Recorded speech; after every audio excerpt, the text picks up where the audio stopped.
What up, everyone? This is Mr. Lord, Dr. Professor, Dark Joker, here with another edition of Traditional Fans with Opinions, where I'll give my reviews for whoever I watched, read, or played today.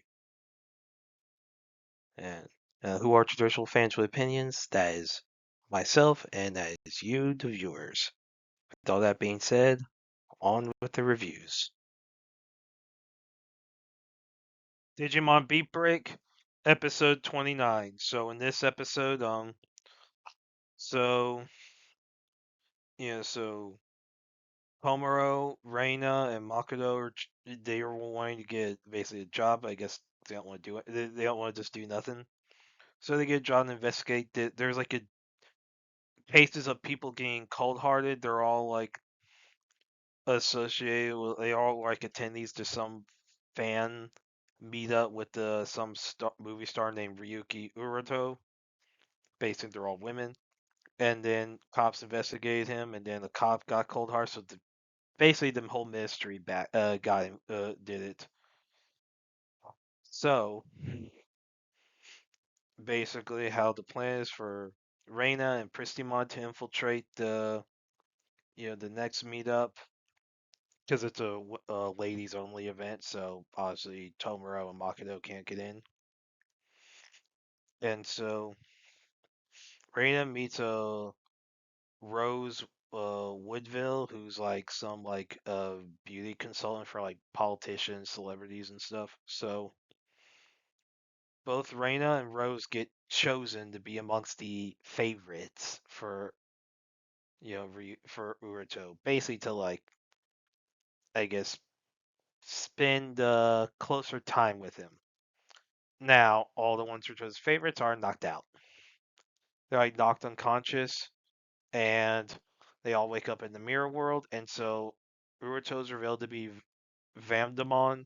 So basically, like he like so basically a vampire Digimon. So yeah, which if I recall correctly, I think it was a Ghost game has similar thing. Yeah, like I remember, like I think it was a like I think Ghost game I recall did a similar like thing in the like with Vamdemon. Yeah, and so yeah, I thought that, and so anyway, so during this, so Reina tries to help fight off like his bats or whatever, and then yeah, so and then like and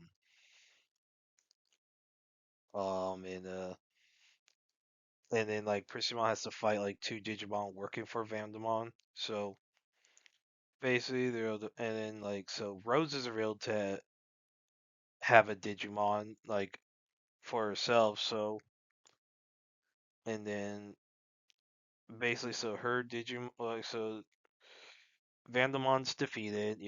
Persimmon Rise evolves to Wolvermon wins. So now Reina's dress is ruined. So and that was basically that was the bartender's dress. So basically yeah. So he it's basically I guess some of the reward has to which has to I guess be used to pay for damages. I don't know how much. Now now Kyo, Tomura, Makoto arrive. Kyo recognizes Rose. I guess they recognize her. So Rose is revealed to be the star of voice. So she's one of the 5 stars. So she leaves, and then she talks with 2 other people with her. I guess she's investigating Gift, so like obviously where which is you know, seems to be a central group right now. Like so, like Gift, the group that was introduced. So we'll see. Like, and it turns out I guess Vandemon's not associated with them as far as we know, and so yeah, and Rose becomes interested in Reina, so we'll see what happens. Looks like that could maybe be a robbery because obviously there's some stuff going on with the 5 stars. We'll see what happens there. But yeah, I thought this was a pretty good episode. Uh, Looking forward to the next one. Coming to Brave, episode 16. So in this episode, so Yashiro, Jogamine, Indo, and Sarah defeat Veil of the Morning Star. Like they're able to like they're able to like kill him. And so then after that, so basically everyone celebrates. So Jogamine, Indo, and Sarah bathe in the hot spring. Yashiro keeps watch to make sure. Basically, he's concerned about the priest coming in trying to and like basically doing something to the girl. So he keeps watch, and he gives them like critiques on like basically like the 3 girls like fighting. And he basically says they're like he tells Sarah and Indo they're not cut out for a job. Jogamon he kind of keeps quiet. Jogamon wants him to give feedback. She's kind of being annoying about it. Basically, Yasha's like says brave. They're basically scum. Hence the name of the show. And so he basically believes, I guess, they're not scum enough to be able to do it. And he deduces that Sarah's father, Arthur, probably didn't want Sarah to be a brave. Like that's probably why she was taught the way she was, because he wanted her to like get out of the that family business. But she ended up becoming one, trying to become one anyway. So then after the 3 of them bathe in the hot spring, they get out. Then they go in order to get the food, but the feast had started without them, and all the food's gone. Now there are a few, I guess, sides left, so they try to get some sides. And then you have everyone playing cards, or whatever. And so it's revealed that so Yashiro saw some research data on like the half dragons and all that, and it's revealed that um Jogamine's father, who is Yashiro's mentor, was one of the researchers involved with that. So that leaves some questions about you know yeah Jogamine's power, like abilities, like her healing ability and all that. So yeah, that leads to a big mystery. So yeah, I thought this was a good episode. Um, like like the combat with that demon lord. The guy was freaking cool, and the humor was great. And yeah, the whole deal with like with Hirondaki food that bit was fun, and then this whole deal with Jogamai getting drunk accidentally. That bit was funny. Of course, she's a lightweight. I don't think anyone would be surprised that she's a lightweight. But yeah, I thought it was a good episode. Looking forward to the next one. Daemons of the Shadow Realm, episode 5. So in this episode, so you know, Jin offers for Yoru to visit the Kagomori Manor so that Yoru could talk with Asa. Yoru's hesitant because like be like walking to like the lion's den in essence or the bear's den. And basically Jin's injured from Yoru's knife. Yoru says like he made sure the cut was shallow because you could sense that Jin wasn't trying to kill him. With like, and Yoru notices that if Jin wanted to kill him, Yoru would have died with the first attack. Like Yoru like thinks to himself that, and it's probably true. So basically, so Yoru right and left go with Jin to the Kagomori Manor, and now Darren and Hannah learn about that. So and Dara heads out to get him because he tells Hannah to stay because the Kagamoris don't know that she's involved. So when Yori gets to the Kagomori Manor, Asa is nervous about meeting him. She's trying to figure out what to wear stuff.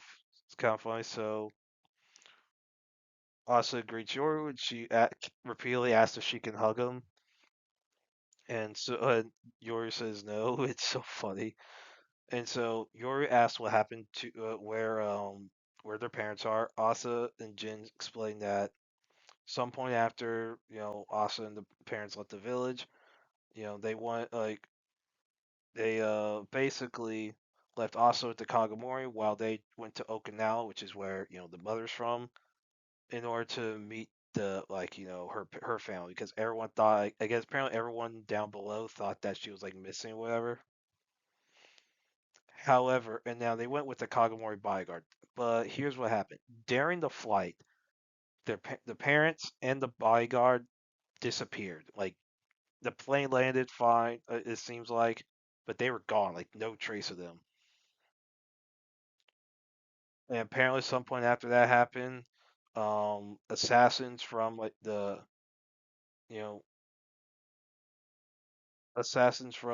you know the village, um, try like basically went after her, and then the Kagamoris protected her, so she trusts the Kagamoris. So we don't know, so there's question of who the bodyguard is. Like, was he a spy sent by the village? Was he, I guess, was he a rogue? Like, because obviously there seems some divisions within the Kagamoris. So obviously it leaves a lot of questions. So then, but and then but then two Daemons attack the manor, and basically Yoru's wondering if if it was a trap. All says no, that she doesn't know that one. And then basically yeah, and so yeah, so in that basic, so you have the two Daemons. Now one of the Daemons looks like the Nina Alexander Chimera from Full Metal Alchemist. So everyone knows about that, even people who have not watched FMA. Like I have not watched Full Metal Alchemist or Brotherhood. Not yet. I do plan on watching it in the at some point. But I do recognize that Chimera. I do know about that, and the meme and all that. So I have a Damon that looks like my meme. The meme, I was like, oh man, that is gonna be interesting to see how people react to that. Edward, Edward, Edward. It'd be funny if the David started saying like Yoru, Yoru, Yoru, or Asa. Like I was like, oh man, that's dark, but I can't would have thought it'd been funny. It'd been funny.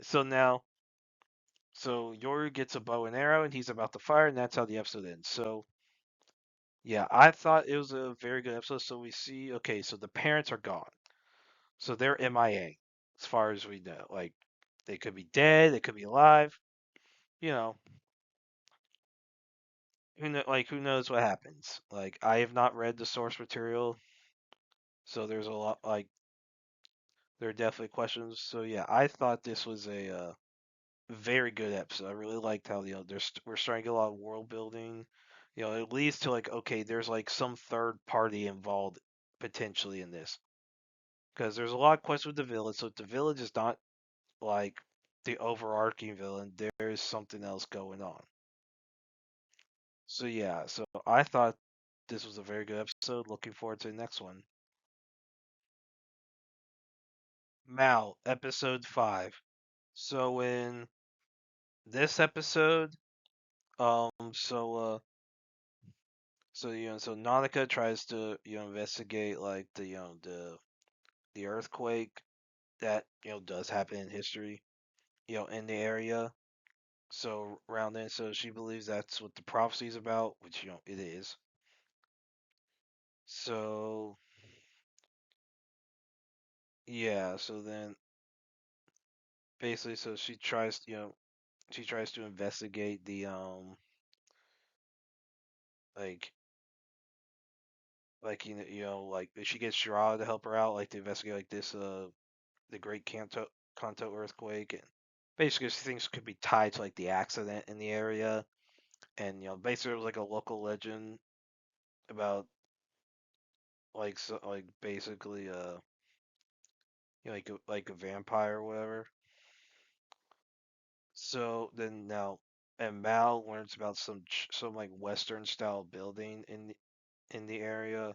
So he goes there. There's like a church that basically shouldn't be there, and like it's a Western style like church building. And then he finds these Ayakashi, like these flea Ayakashi that try to suck his blood because they try to drink the Byoki's blood. And so then like basically the barrier had broken. There was like the keystone. And so basically what these revealed that throughout revealed there was a legend about the keystone apparently disappeared during the earthquake. And like so obviously that keystone's heavily involved in what happened. So then Naoko returns to the past, helps Bao deal with the Ayakashi and tries to like defend it, and like help like tries to help Bao, and then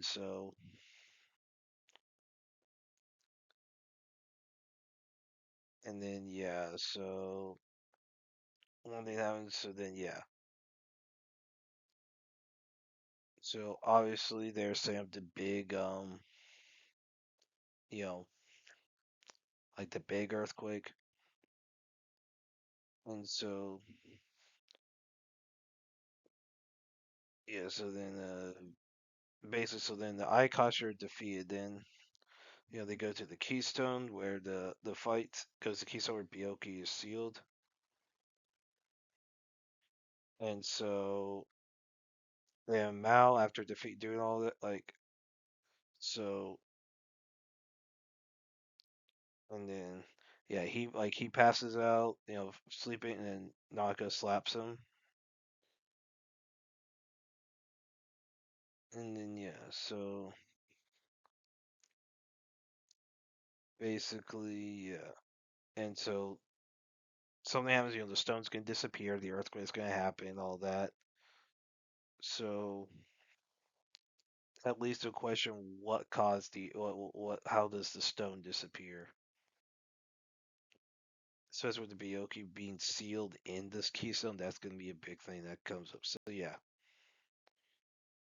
I thought this was a good episode. I liked like how they're gradually building up this mystery with the Byoki, explain what's going on. So yeah, I thought this was a good episode. Looking forward to the next one. Kusunoki's Guarding the Gods, episode 5. So in this episode, so there are like these portals that are appearing. They lead to like these abandoned like dimensional areas where so Yamagami gets involved, tries to deal with them. And Fuji and Raijin tell Miyato that humans that wander into those portals could get lost forever. And Miyato is warned by some voices to avoid a shrine that's nearby. Now a portal opens in the shrine, and Miyato and Ho are absorbed. And Miyato finds a goddess that's sleeping inside that created space, and basically her power is diminishing due to humans neglecting her shrine. So Miyato has Fujin's wind magic, so uses Fujin's wind magic to like get rid of the miasma that's filling the dimension, and basically, and yeah, so and yeah, so then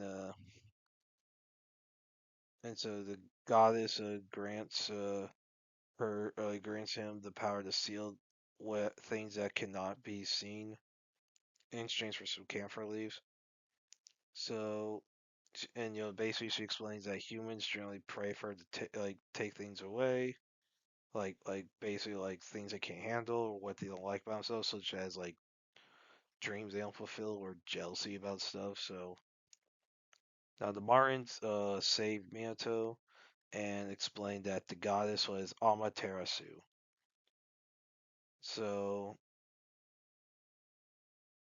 and basically the voices that were warning him were wind spirits, and that he'll see them better if he trains his ability. And Harima comes across some exorcists that charge very high fees for their work. Basically, they're scummy. And so Yamagami closes all the portals, and he uses so much power he turns to like his puppy form. And so Minato gives him some snacks until he returns to his full size. So yeah, I thought it was a decent episode. So obviously these exorcists could be interesting villains. We have Amaterasu coming in. That could be, that's interesting. The way the portals worked was cool. But yeah, I thought this was a good episode. Looking forward to the next one. Star Wars Maul Shadow Lord Season 1 Episodes 7 and 8. So in these episodes so Maul leads Devin Riley to his hideout. Now the Empire's closing in on Maul. Maul's planning to escape Janix, and basically Devin doesn't want to go with Maul and tries to leave with Riley. The Empire attacks everyone, and Riley's captured. And now Devin escapes and reunites with Docky and Lawson. Now Riley's detained at police headquarters. Two Boots is confused why Riley's there, and then basically Lawson contacts Two Boots trying to get him to help out, but Two Boots is doesn't want to do it because he doesn't want to go against protocol and all that stuff. Now Maul's group they go to try to get to their ship, but the stormtroopers Merrick and then the 11th brother attack, and now Maul fights the two Inquisitors, and three of the Mandalorians led by Kebris try to flee the ship, but they're shot down. And Scorn tries to help Maul, but the 11th brother kills him. And Icarus, who's Scorn's brother, is not happy about that. And Maul pretends to surrender and collapses the roof and forces the cavern roof, like his cave wire, forcing the Inquisitors to leave. Now, Rootcast leads Maul's remaining followers and Vario to a rendezvous point. Now, Maul struggles with his robotic leg having some issues, and he starts hallucinating his some of his past when he was trained by Sidious, Savage's death, um, and he Maul's wants to stop Sidious from doing to anyone else what he did to him, which is a dumb motivation. I mean, Maul is okay. Maul is not some sympathetic villain. Is he a tragic villain? Yes. But there's a fine difference. So here's what tragic villains and sympathetic villains have in common is that both had bad stuff happen to them that turned them into villains.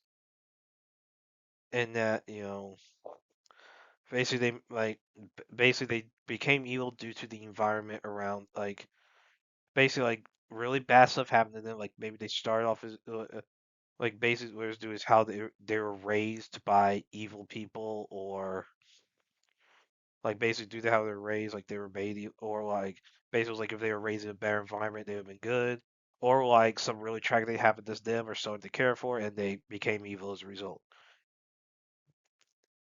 That's what both those types of villains have in common. Here's the difference: tragic villains, the story does not make an excuse for their actions.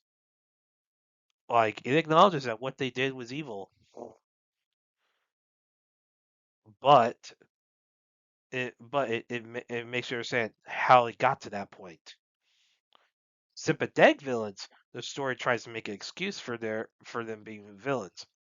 And that's like what Hollywood keeps trying, like does a lot, is try to make an excuse for why, like for villains, because one, it has to do with their lack of a moral compass, like, which is why anime handles this type of stuff a lot better, because they're all tragic villains. They're not sympathetic villains. They don't make excuses.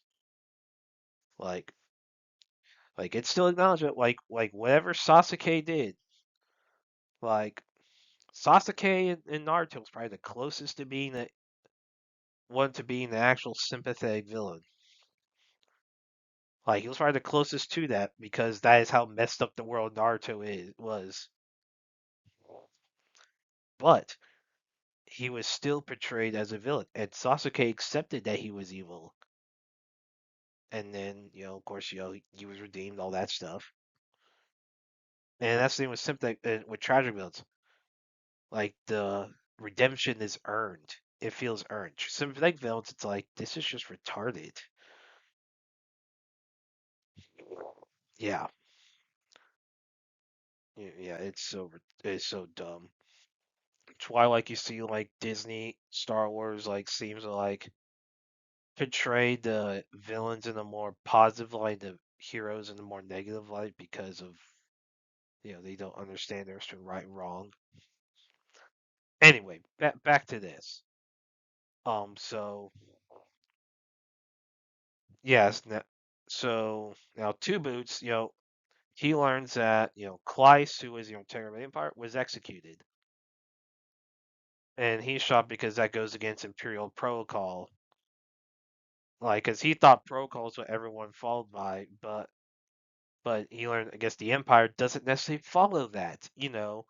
Imagine, uh, like imagine a dictatorship body, like governing body, with with basically the military basically run by a guy named Darth Vader. Darth being a well-known Sith name. Now, I don't know how public Darth Vader's identity was at this point in time in Disney's timeline, because there's a lot of questions about that. And like, you would think someone would know that, considering it was public knowledge that Darth was a Sith title. You would think more people have been against the Empire with that. In the EU, Vader was very public with him being Darth. Now, how they got, I don't think it's ever been explained how people were okay with basically a guy who seems to be a Sith Lord. That looks like there are ways to explain it, but whatever. Anyway, so yeah, so Kleist was executed off screen. I mean, she was a minor character, so her being executed off screen is not gonna make much difference. So Tuba decides to now he's kind of now Lawson offers to turn himself in exchange for Riley being free. Two Boots at first agrees, but he's like he has to get that approved, whatever. And when Two Boots learns that Kleist was executed, he decides to free Riley, and he helps break him out. Now Lawson, Docky, and Devin arrive. Lawson tries to like turn himself in, but Two Boots says, "Yeah, oh yeah, deal's off. We're out here. We're all out here." And so they meet with Soul, who has a ship. Now the Jedi suspect that it's a trap that Soul was forced to basically draw Lawson and the Riley and the Giant to a trap, and Lawson's able to confirm it. I think they had like some code word to explain it. So now Soul's held by gunpoint by Blake and the Inquisitors. Now Soul blows up the ship with herself and Blake inside, so it seems like she's dead and Soul's dead. Maul reunites with his fault, like with all his people, and they take refuge in Demas' office. Now, Vario tells Maul that he got a message from Dryan Voss of Crimson Dawn, who wants to meet with Maul. So, and I guess this is supposed to explain how he's alive in Solo. Because it seems like he was one of the ones who betrayed Maul, so that really questions, okay, how is he still alive?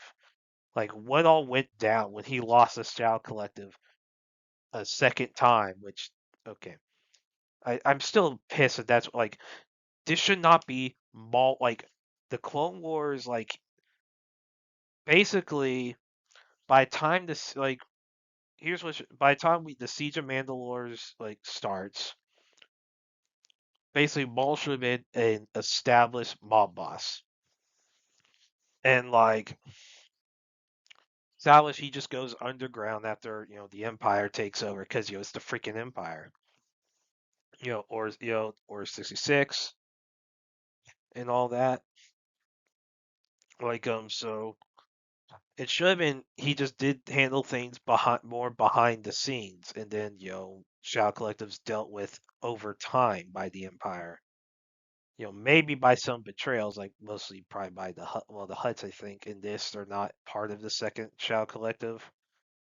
Like I think the Hutts were left. I think it's just the. I think if I recall in this, it's the Black Suns, the Pikes, Death Watch, and the and Crimson Dawn. At least in the second Shadow in Disney's time right now.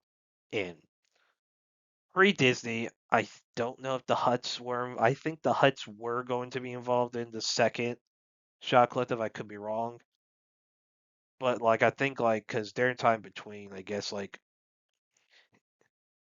in between the Son of Dathomir and Siege of Mandalore.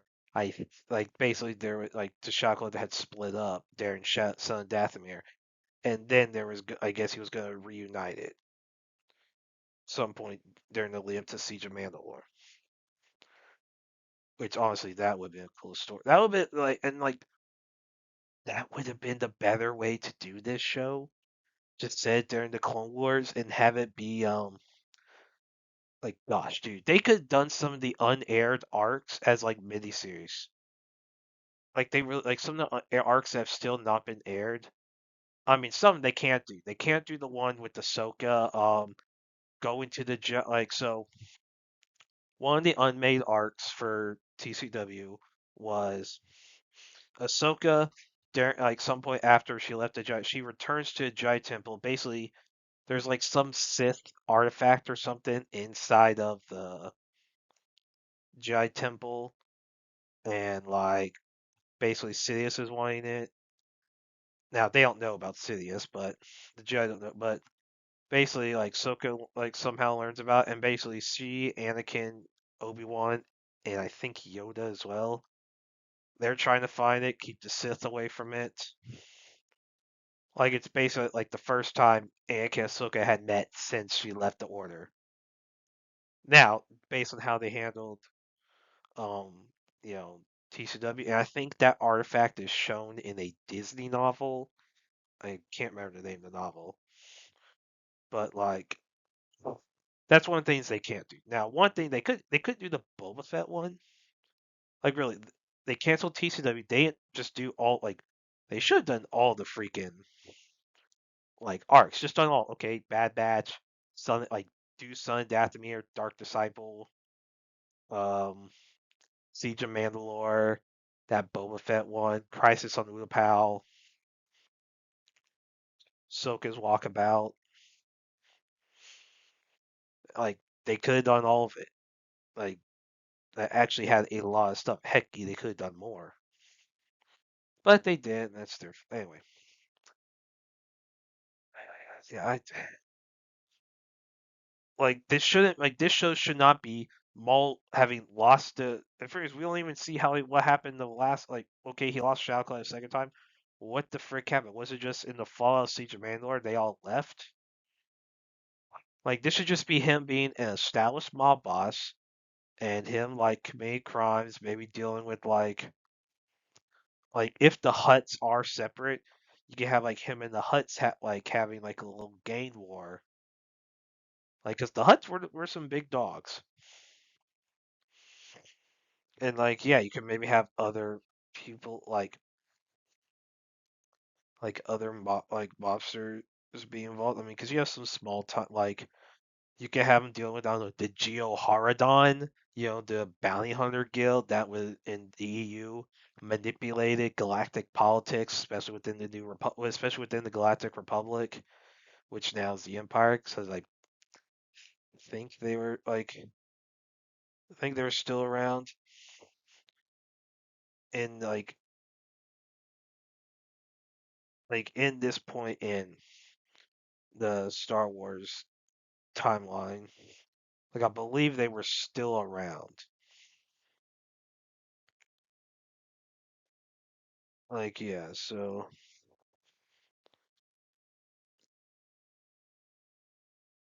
like basically like they might have been like they were at least around at least until like some of the final years of the Galactic Republic. But if they were around after that, it's unknown. So if the Geohardon was still around, they literally could have had them be like the main villain, like the Maul's big antagonist, like the big Godfather of crime versus like this secret bounty hunter guild that's manipulating politics, probably under the Emperor's orders. I mean, really, there's so much they could have done with this. Like, and they had like I guess some stuff with the Underworld like show that Lucas made. I guarantee they still have those outlines. And I was expecting they were at least going to use some stuff from it, but it looks like, to my knowledge, I don't think they did. Because I don't think I mean, there's only so much that's out there about it. A lot of the stuff that we do know is based off of Lucas's interviews. Like, because I think there was something about the Emperor having a love interest. Now, I don't know how it worked, where like he was just like the Emperor was just banging some hooker. Because I mean, Mara Jade's cover story was that she was a concubine for the Emperor. So I guess the Emperor did have concubines. I mean, well, he's a politician, having some concubines. That wouldn't surprise anyone. I mean, so there's such there was so much potential for the show because Sam Witwer, great voice actor as Maul, like really like. I mean, I think Sam Witwer is the reason. Sam Witwer's performance is one of the big reasons why Maul has stuck around, has been used a lot. Because like he is very good as him. Like where criticisms exist with the writing, and there are plenty, Sam Witwer's voice acting is very good as Maul.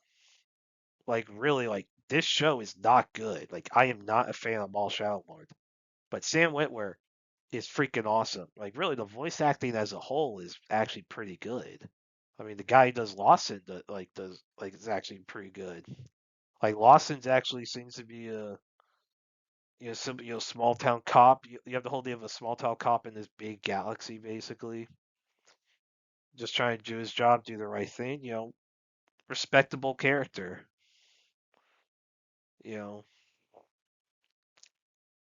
like yeah. So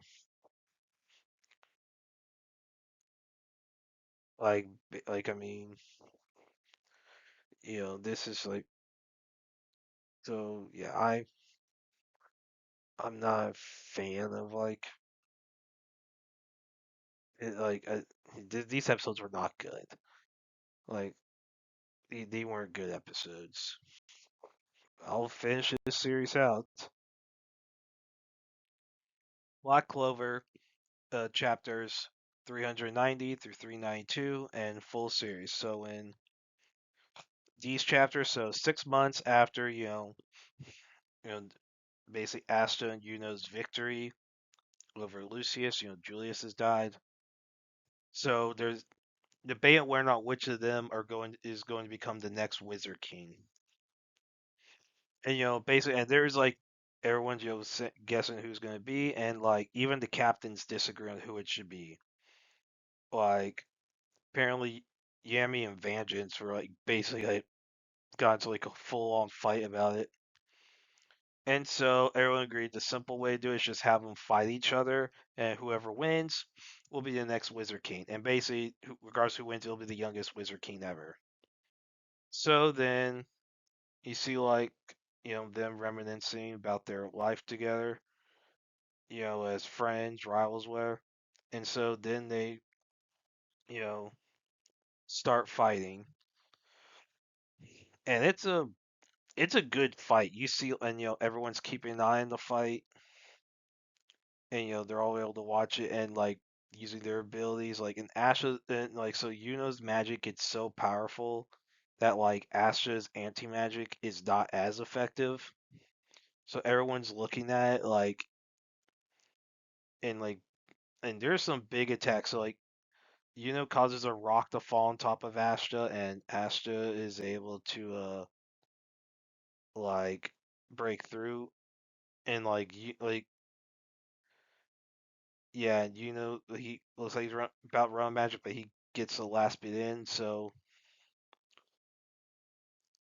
basically, everyone's just commenting on it, and like they're all shocked. So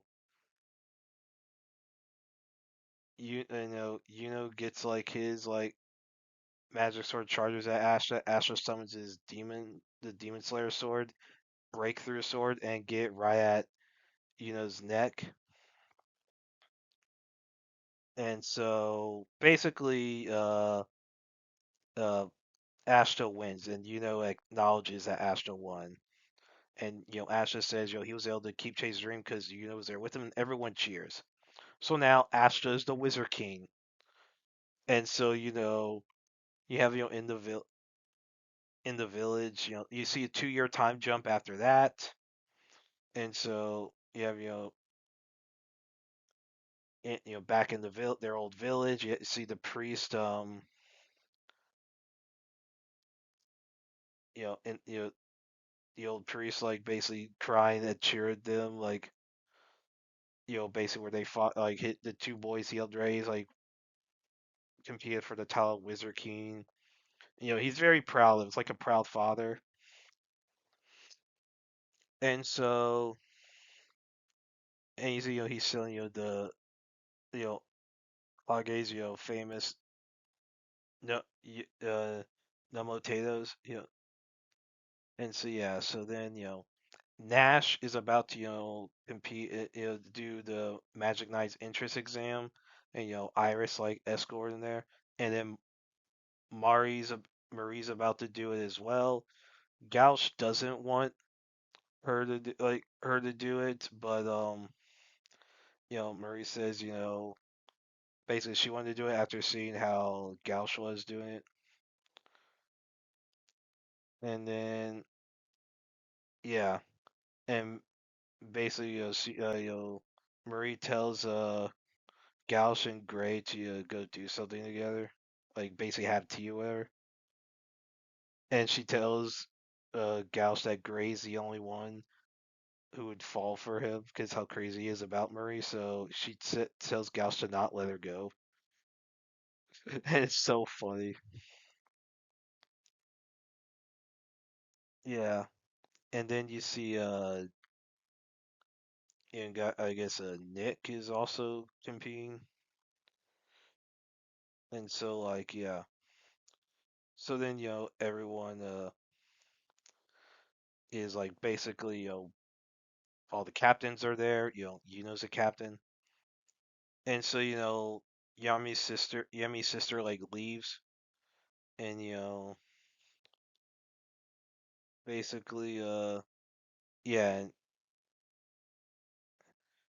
and so apparently Yami and Charlotte have started dating whatever, and at some point, and then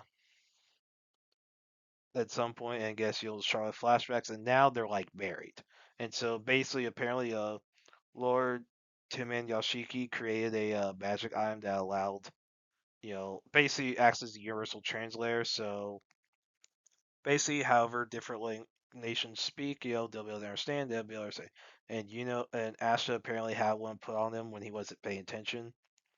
So that could have been any time of day because Asha is not necessarily the best at paying attention. I mean, he's a showing protagonist. Of course, he's retarded. And so, yeah, and then yeah, so Yami had And so Yemi still calls Astra Rut will still crush his skull, and he says he's gonna retire.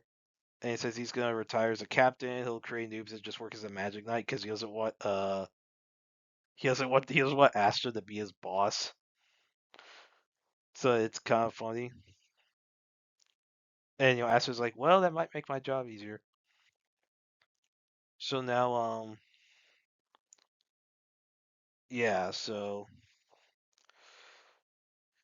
and then so of course the now not the knocked Faust is now the new captain of the Black Bulls. So and of course is captain of Golden Dawn. And you see some stuff that overview of everyone like talk about Finral is going to be a dad. So basically he had married um so he was able to marry the girl he was engaged with, and so yeah. And so he's going to be dad, he's happy about it. Basically he's like crying tears of joy, so he's already in like full on dad mode. Like it'd be funny to see what happens when the kids actually if the when the kid was actually born, see how he react in. And then Rill and Charmy had gotten married. And they have 7 kids. So they had 7 kids in 2 years. Like where they had 7 all at once, or just few sets of multiples, 2 sets of multiples. I don't know. Like basically Charmy thinks she thought it better to be pursued than be a pursuer, so she chose Rill over And yeah. And so Noel and Mimoso talk about how Astra selling is a Wizard King, and Lolopeka and Gaja got engaged. Well, they got married, and then Mario Leona apparently is being courted by someone in the land of the sun. And basically, they said apparently they were waiting for Ash's work as Wizard King to calm down, and basically said now it's time for him to compete over who gets Asta. You know, and yeah, so you have then you have after that you have Nero thinks about how she thinks how the Clover Kingdom's at peace, and she's thinking about Lemire, and then you see like everyone doing stuff, going around, and I guess go had just come back from the Spade Kingdom in order to look at the new members, and says he wants someone who has the guts to say they'll surpass him,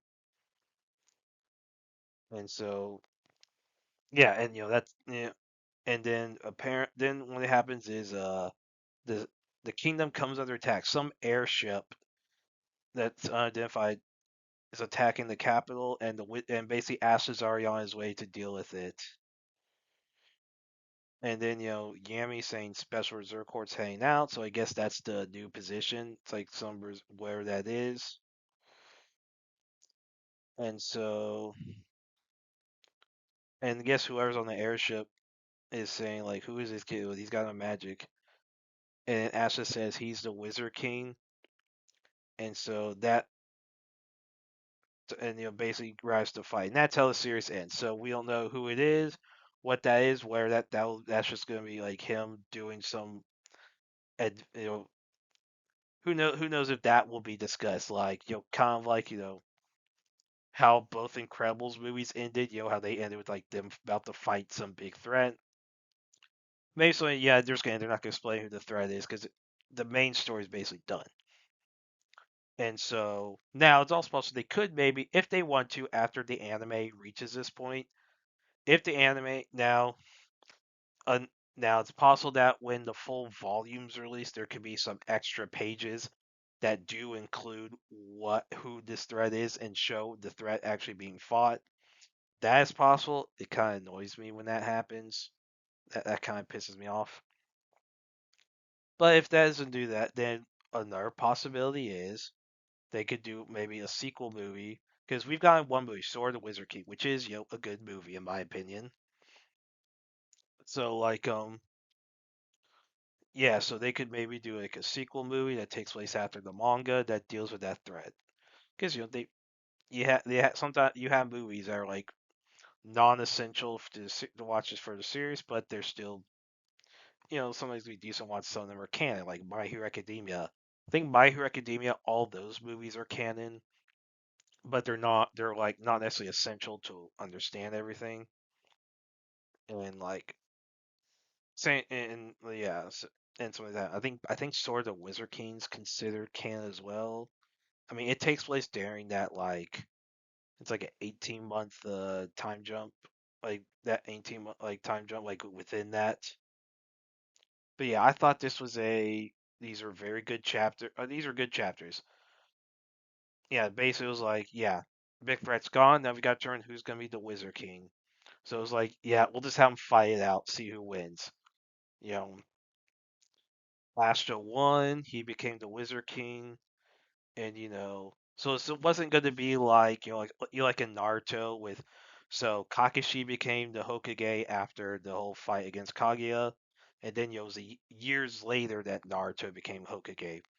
This one's like, yeah, no, we're gonna sell this right now. We're gonna have him become it right now. So I thought maybe they were gonna have like do like a time jump before he becomes Wizard King.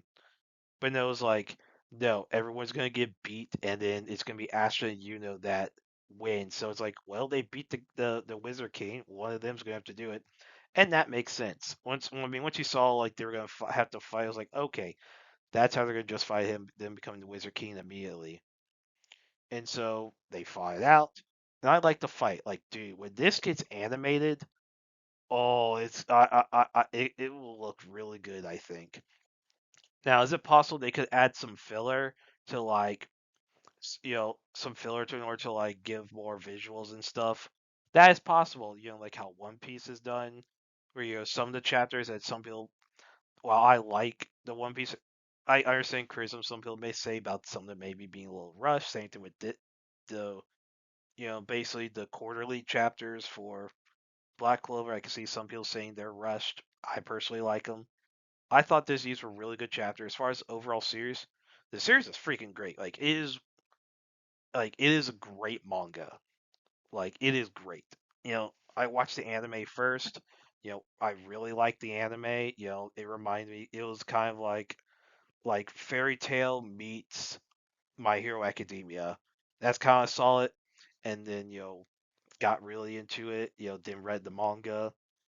You know, it's a great series.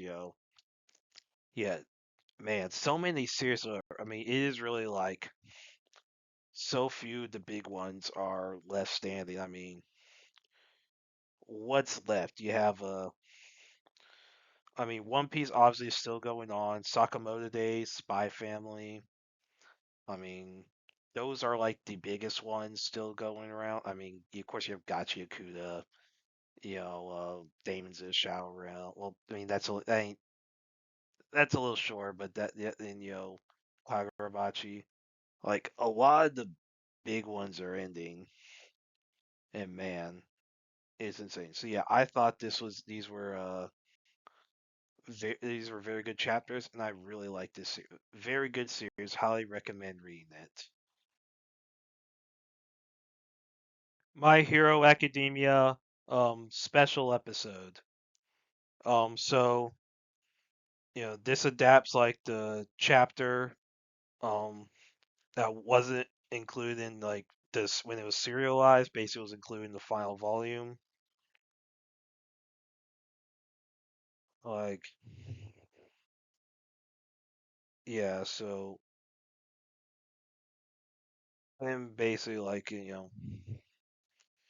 with that so in that so Ochiko so Uravity wakes up from a dream that she's been having the basically past weeks where she's visited by Toga. She never remembers what Toga says, but she like you know wakes up and she went to so Froppy recommended her go to the doctor just a while back and apparently nothing's wrong with her. So could be fatigue, whatever.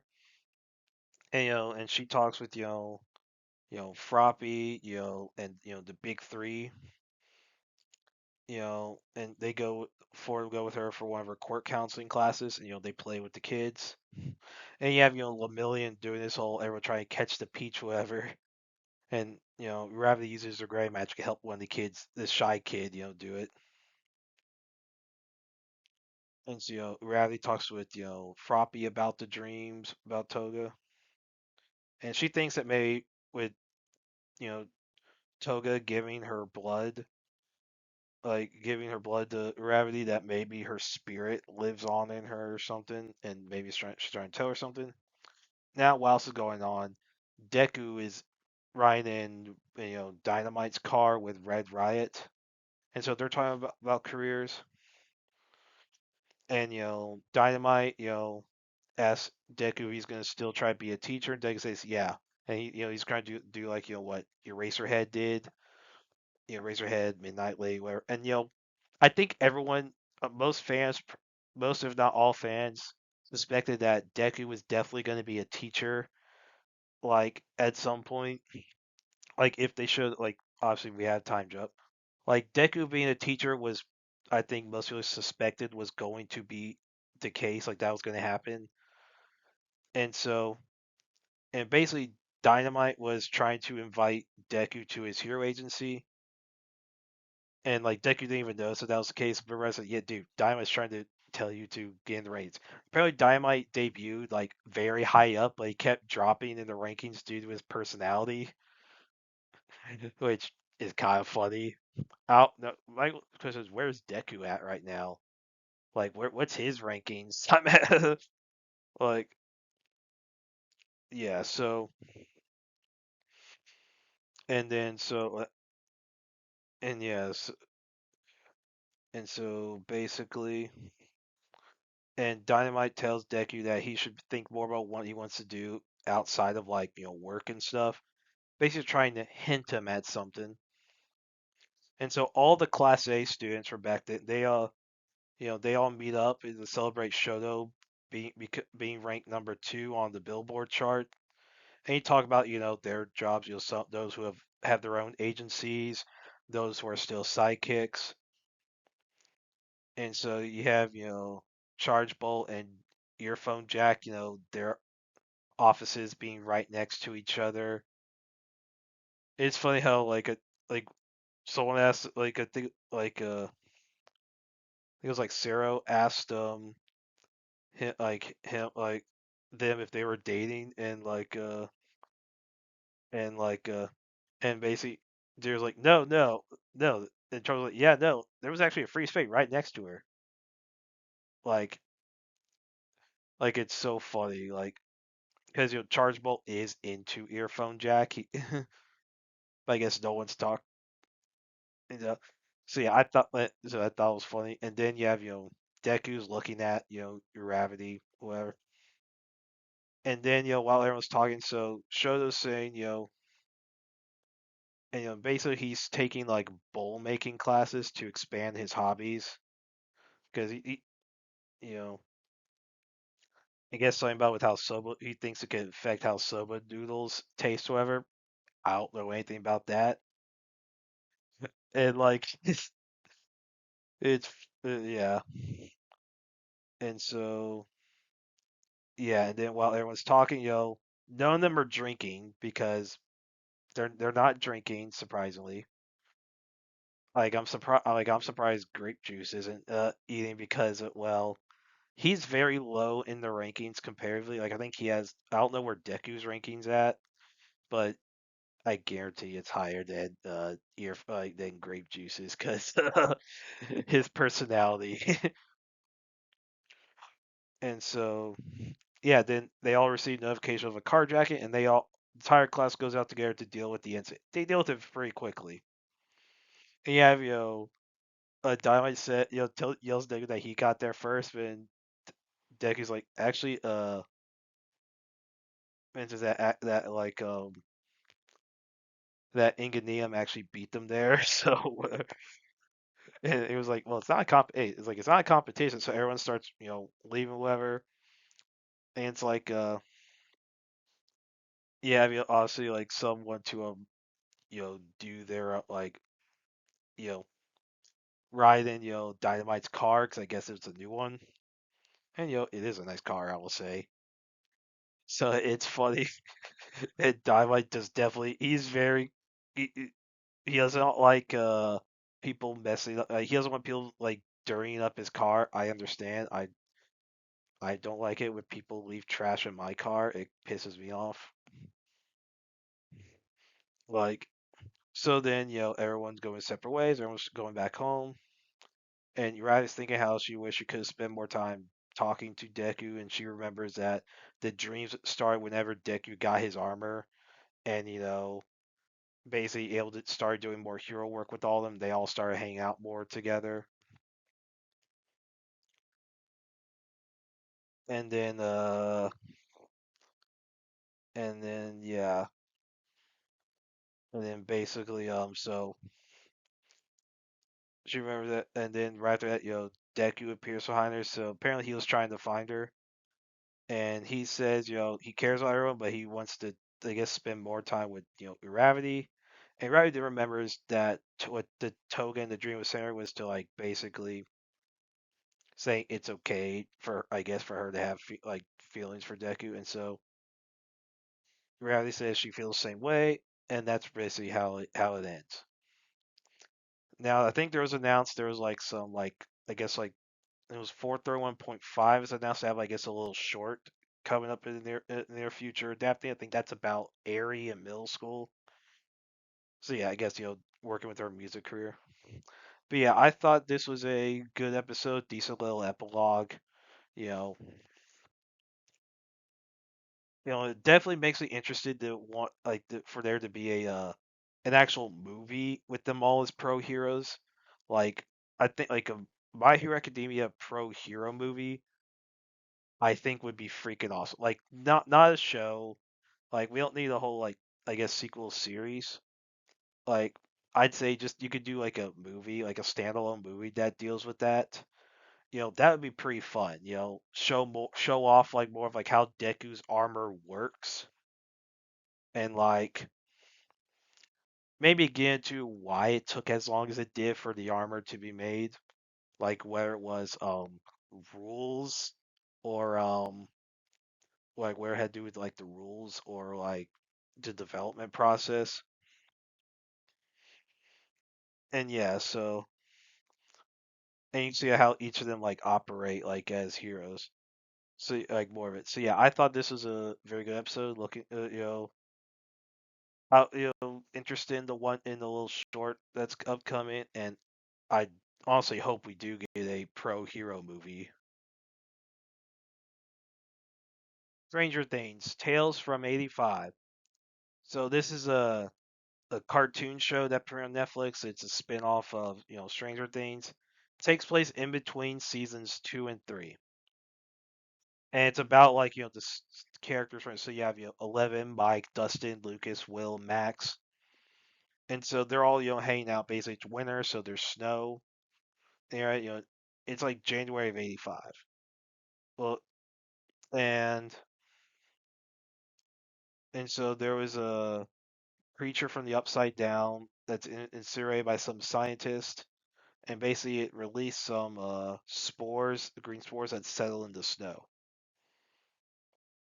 And now basically so the party where they try to shovel some snow to get some extra cash,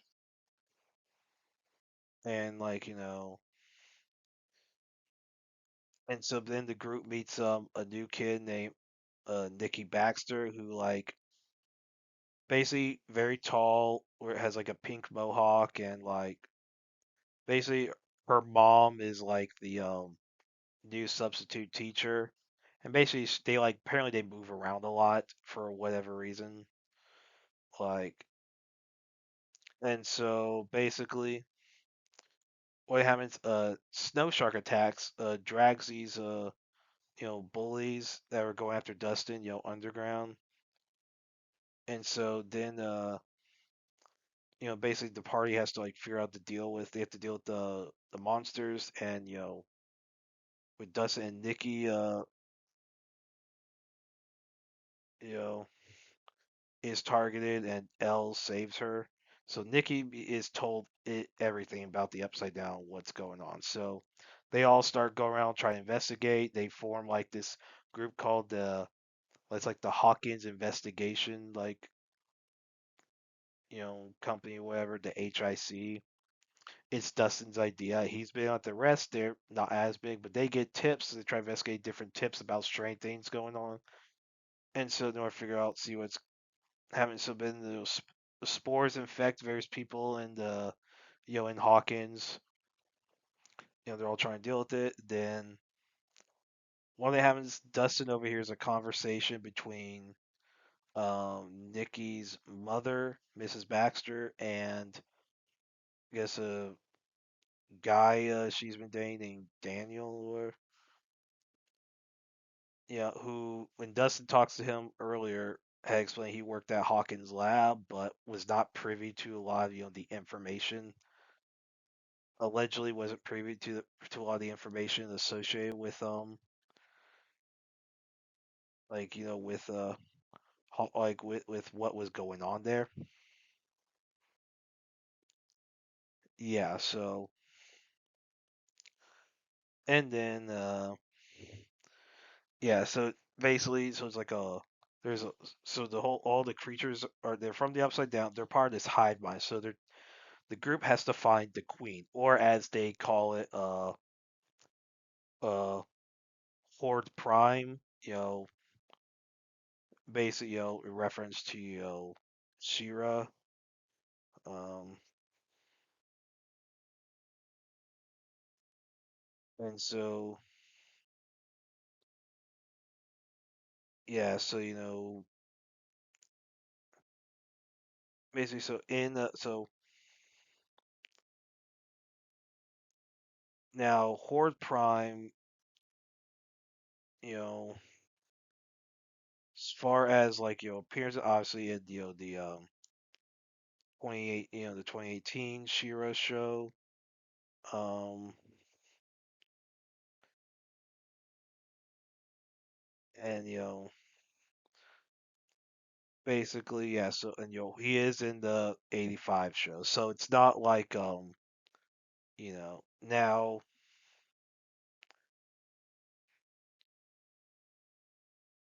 my only question is, Shira aired in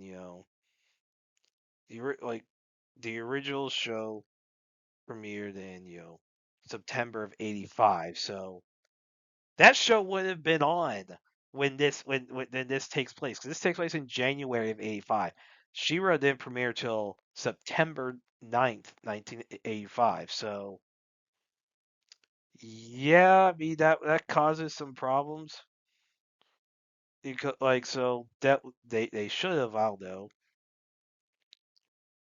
like at like they should have, I don't know, checked that, or maybe set it in, I don't know, December of 85. Like that would have been a better smart thing to do. Do a whole Christmas thing, because Shira would have been on the air, and Horde Prime, you know,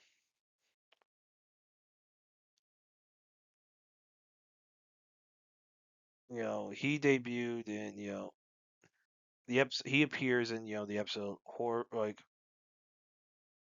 like Horde Prime takes a holiday, in season one of the original show. So like, and that aired in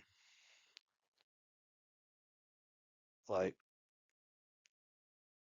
so, I mean that aired episode 30. So that was in like in October 17th, 1985. So it like yeah, so basically it was, so he debuted in 85, but it was later. I mean, it was definitely after the show, and I mean the show's like schedule, at least, like like when I guess it it aired, but like so yeah, so it just got a lot of stuff wrong with that. So anyway, and it was weird that they were not using D&D names for like the monsters. 'Cause that's generally what they done. They all name after D&D monsters, and like so like and then so with like a like hive mind, I mean obviously the mind flare. You have yeah. So and you have like one thing that met so you had they didn't even call them like the Formians, so and then yeah, so they don't that noise so they didn't call them the Formians. Like that's what they should have done. They should have like actually called them Formians because they serve a queen. The Formians in Dungeons and Dragons serve a queen. And you also have or call them the myconids because they emit spores. So they're like fungus. So they could call them myconids, which are high mind. They could have done that. Like they could use D&D names. I mean, gosh, yeah, there's some dumb thing. Anyway, so it's revealed. So they suspect that Mrs. Baxter is Horde Prime. That she's one who created it. And they investigate. So Dustin, Lucas, Max, and Will break into like her house while now apparently she and Nikki were about to move like for whatever reason, and so and basically I guess before the show, Nikki, Max, and Will gained attention because Nikki and Mike argue because like for basically I guess there's like some beef. It's not really developed well, and Will, who had befriended Nikki a lot, basically I guess because they're both like outsiders, where Will just pulls the fire alarm so that they just talk at detention, and so yeah, so they're attacked by a monster there, and then so now anyway, so in the car, so Mike and Eleven go with Nikki and Miss Baxter to like a store or whatever. They're driving there, then the car is attacked by a monster, and Baxter's asking, wonder what's go like, and Elle loses her powers, and then they explain that what happened with like, so like they accuse her of creating it, and Miss Baxter's like, what? She's like she was like because she's like, and she reveals that someone stole her research. So Dustin, Lucas, Max, and Will find like a hidden lab near the house, near like the Baxter's house. They find a lab, they explore, and Daniel's really basically he had stolen Mrs. Baxter's research to create like this like the thing. Now he realized that the monster had like evolved whatever became a dangerous. So like he was unaware. He believed he was like creating something for like you know for like he thought everything was fine, but so yeah, but then the monster attacks. Everyone gets back there, and so everyone tries to fight. And so Daniel's not evil. He actually tries to. He doesn't want him to die, whatever. So and then the queen tries to like open the gate, and basically their concern is if it gets able to get back upside down, it'll open gates all around, and it'll be non-stop, whatever. And so yeah,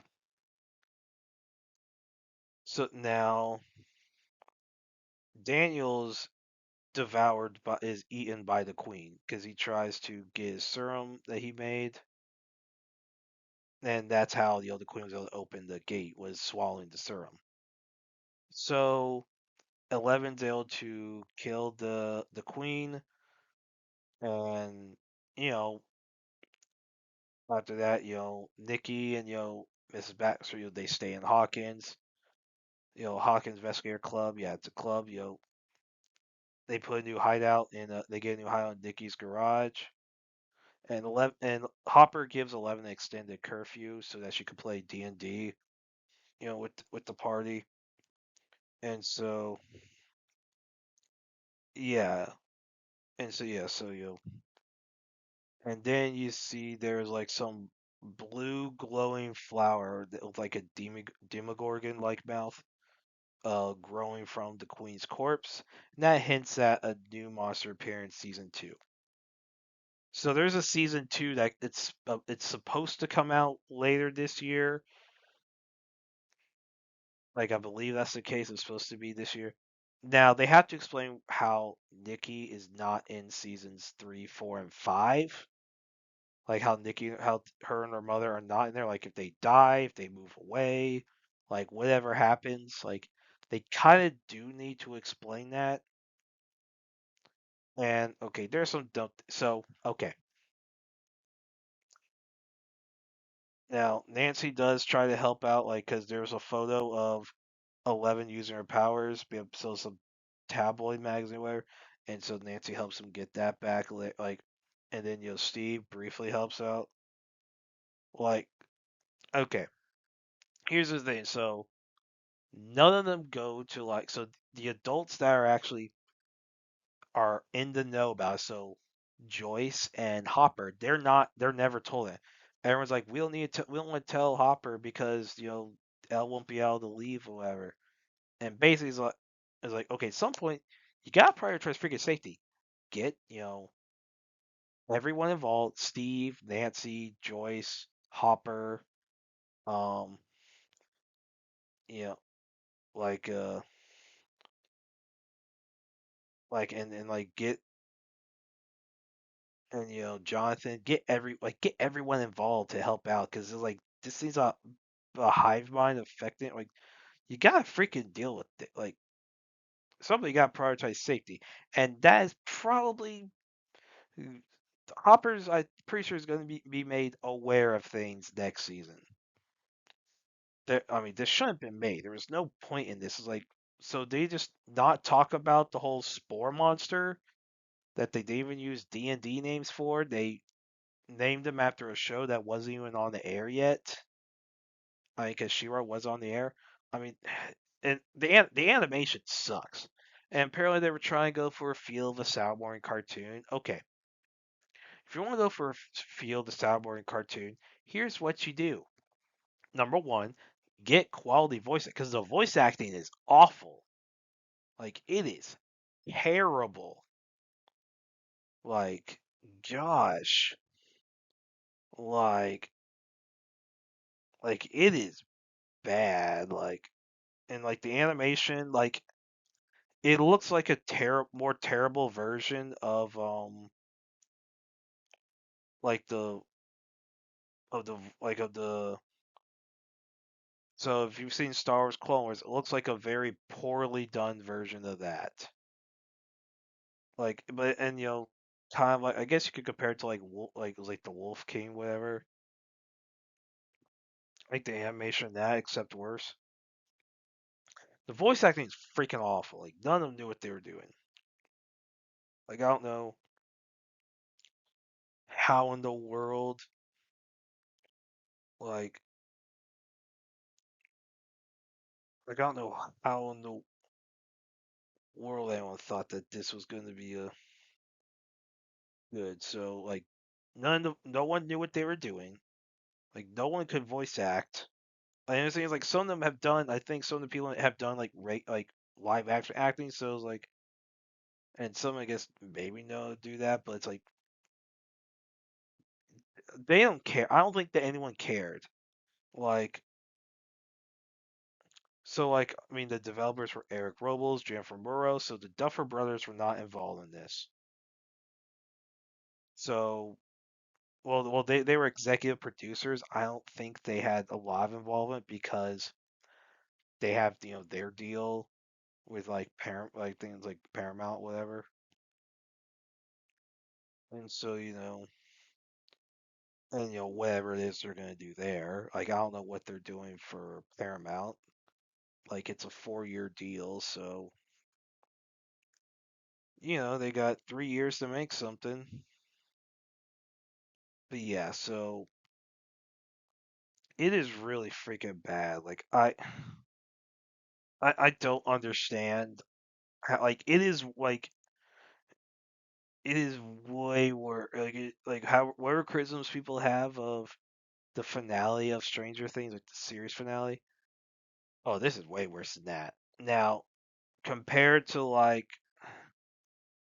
I guess that second batch of episodes in season 5, it's I would say a little better than that, not much, but it's freaking awful. Like the writing is terrible, the animation's terrible, the voice acting, like gosh, like who thought it was a good idea? And they're gonna have to explain why Nikki and her mother are not in seasons 3, 4, and 5. They are going to have to explain that. I mean, they do have to explain. Like this is so retarded. Like this was bad, and all, like man, but yeah, I don't know how in the world this got a second season. It had to have been a 2-season order. That is the only explanation. That this was the whole 2-season order thing, where a show would, the fact that streaming services still like some still do that is retarded. Like you don't have the pilot system anymore. You like do the pilot. Like the whole 2-season order is the only reason some shows have gotten 2. That's the only reason Shuigatwa was in 2 seasons of Doctor Who. Like the basically like it's probably the only reason Ahsoka got 2 seasons. Same thing, and same also the only reason Andor got 2 seasons. Yes, people like Andor. Oh, I don't. I think it sucks. But it only got 2 seasons because it got a 2-season or. If it was a 1-season or, it would have been canceled after 1 season. Just saying. But yeah, this I guarantee this was a 2-season order thing. I guarantee it. Because that's the only reason it got 2 seasons. Because I don't know how in the world anyone thought this was a good idea. So I can't recommend this. I'll watch season 2 to review it, but it sucks. Deep Water.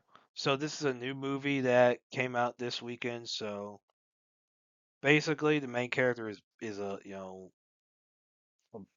Ben. He work he's basically a co-pilot for an airport for airline.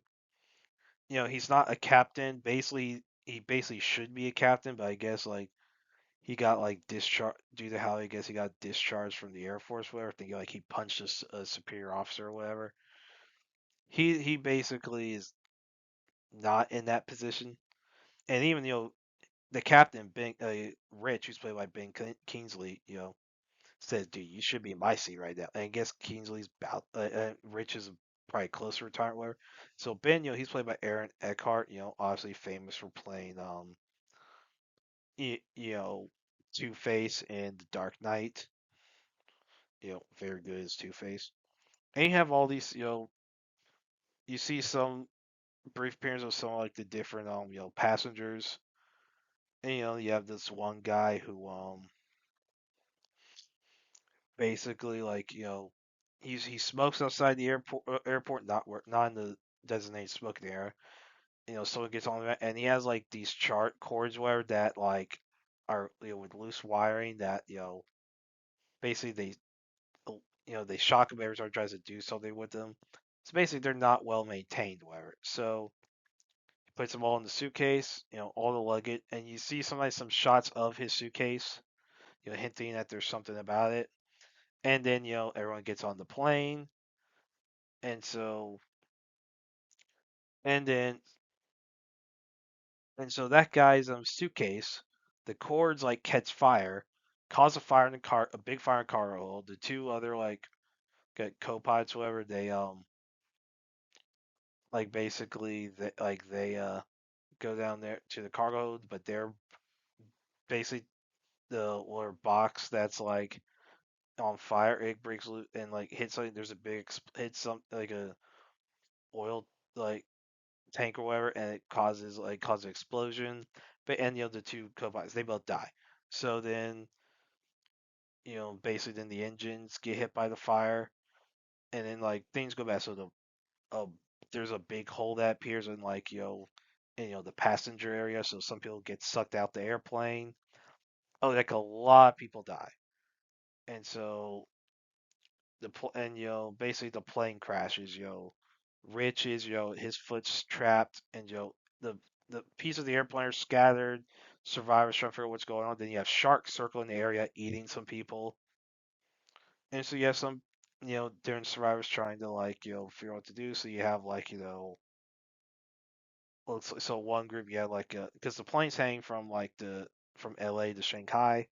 So you have looks like a esports team returning to China, and you have basically you have the guy and girl who I guess they're the only survivors from that esports group. You know, and you have this like sports group or whatever. Like they're like trying to like basically they kind of like antagonize the esports people a little bit, and like so yeah, you have the guy whose fault it is just being a prick the whole time. Like even during the flight, he was trying to smoke on the airplane, which you're not supposed to. Like you could tell just personality that he wasn't gonna make it to the end. You could tell by his personality. And like apparently he has like 3 kids. I don't know how. And so survivors try to and you have well they had this little girl named Cora. So basically she was on the plane with her father, stepmother, and stepbrother. So this during the whole flight, her father and stepmother went to the bathroom to have sex, and so they get hurt. Um, basically, so and then they're stranded, like in basically around I guess where the bathroom was, and so yeah, and Cora's brother, um, basically he's with this one, I guess, guy who's like a gamer or whatever. And the kid plays games too because he was interested. So the guy tries, keep him safe. Like he like basically, sorry, he tries to keep the kid safe. So and he's traveling with this old lady, and then one of the flight attendants who the guy's kind of attracted to. But apparently, but like the old lady keeps telling him she's like out of his way out of his league. Like the old lady's funny, and so that he go he that, they're stuck they're in like an air bubble, but the guy like swims out, tries to find it. He sees the father and stepmother, but like he sees Cora's father and stepmother, but then all three of them get eaten by they get eaten by sharks, like killed where. And so yes, now but they all get to a raft. The flight attendant gets really injured, like and she falls unconscious for a little bit. And then so and the sharks try to go after the kid, but like we don't see what happens to him until later. So then Ben's trying to take care of Cora. The flight attendant who's with him like gets eaten by sharks, but she tries to swim to get to find like this transponder or whatever. So Ben and Cora take a raft to the center part of the plane, and they reunite most of the survivors. Like basically most of the ones who are left are all there, and so they're all trying for what's going on. Sharks eat some of the people, and like amongst like the sports guys, only one's left. Amongst the jocks, only one's left. It like his coach and like one of his friends get eaten because basically there was like a weight issue. So one the esports the captain of the esports team tries to tell some people to move back so he can help with the weight, but because they get eaten, including and the jock like starts trying to beat up the guy. And then Ben he gets there and he basically shoves the jock to each other and says, "Hey, we gotta survive. Once like you basically we gotta work together." Like he basically gets the guy to like, and so Vince and then what happens? So when basically people there was like a reef and like so everyone's able to get enough like the rafts to get everyone on board. So the guy who's a prick, who basically caused the plane crash, um, drops the transponder, so it's lost. And now the esports captain and the jock, they're stuck like in this in the middle, like they're stuck away like, and so Ben tries to sail the like the so tries to sail the raft to them so he can get them, and then and when the prick is like, "Hey, there's not enough room." It's like, hey, we know what happens if they're gonna. So Ben's able to sail over there, and then like because the esports cat like saves the jock, like tries to get him on because he was unconscious. So they're all so there's the jock like thanks him. Basically, they make peace, and he tells the esports captain basically tell the girl in his group like how he feels, like because he noticed it, like because basically she wrote him a letter. It was very obviously a love letter, but I guess there was a rule about teammates can't about I guess teammates can't date, and the jock's like, dude, no one follows those rules. And so yeah, so and Cora's concerned because she was, I guess, and Cora's concerned because I guess she was not happy, I guess, about like she was kind of uncomfortable with her father remarrying. I mean, I don't think anything's explained what happens to like the mother, like what to her mother, like where she died, where it was a divorce, where. The one they haven't seen, so Becky, she's old, she can't swim, she can't make it, so she accepts that so she looks at a picture of her granddaughter and like basically says like, even though she knows the granddaughter won't hear it, she's like says goodbye and like accepts that she's about to die. And so yeah, so basically, a fishing boat arrives, and so well, some aircraft, so a helicopter arrives, and like someone tries to hook down in order to like I guess take up survivors, but then a shark eats the person and drags the helicopter down. Now, and everyone's like, don't. There was like, wait. When they saw like the person roping down, they're like, what are you doing? No, go away, don't do that. But then a fishing boat rushed around, and they're able to like, and the fishing boat, which was told they were contact told they were close to one to search, asked to search the area because they're closest boat near to where they estimate the crash was. So they released the fish they caught in order to draw the sharks away. And that allows everyone to reach it. Now, not every shark goes away because the guy who's a prick. He tries to grab like some smokes or whatever that he found saw in the water, and then he gets he basically gets eaten by the sharks. So as expected, he was gonna die. And so everyone gets on the boat, and then Corey uses you know, with cell service return, like everyone else had service so they could get so Corey use like some SOS tries to find her stepbrother's cell like I guess cell signal, and so they find him and the flight attendant, and so everyone who's still alive goes, and Ben calls his wife. Basically, his son is sick, and he basically just not want to deal with it, and that's why he has been doing a bunch of like you know, work because he want to deal. And he calls, he talks with Sunset, tells him he's coming home, and that's how the movie ends. So yeah, I thought it was a decent movie. You know, simple story. Basically they all plane crashes. They all try not get eaten by sharks. And some of the characters, interesting. You know, can't necessarily remember all their names. But like and so and yeah, a lot of them. So yeah, with Rich, he dies because like he's trapped. They all like been this one. They had tried to cut him out, he said, hey, when the window cracks, water's gonna rush in and kill all of them. So basically, they like had shut the door, like, and basically, he was the only one that died in that. But yeah, and yeah, so it was interesting. Simple premise. Like I thought it was good. Aaron Eckhart does a good job. Ben Kingsley in his brief appearances does a good job. And yeah, so yeah, definitely brutal. Some of the some of the violence.